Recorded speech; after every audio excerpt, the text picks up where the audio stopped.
गाडी बघू शकता तुम्ही लोक, त्याच्यामध्ये गर्दी किती आहे.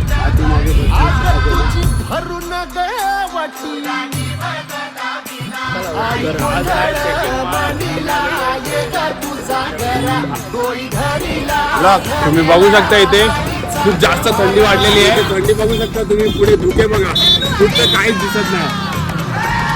बघू शकता तुम्ही. काय म्हणताय? साऊबाईचं स्वर्ग आहे, स्वर्ग आहे. तिची लीला लय पाहण आहे, आपण पाहण आहे. तुम्ही दरवर्षी येता का? मी रोज येते, रोज येते. 12 महिने 8 दिवस तिच्या दारात आहे. मला नेते मी तिला आणते, मला आणते मी. घाट बंद होता तरी मी अख्ख्या घाटातून चालत येत होते. आणि कौकामध्ये मी तिला पाहिलं होते. अशी ती पांढरची गाय. सेवेसाठी आलो दुरुनी, तूच जीवाचा जीव स्वामी. होऊ दे मंगल आई ग, हाती परडी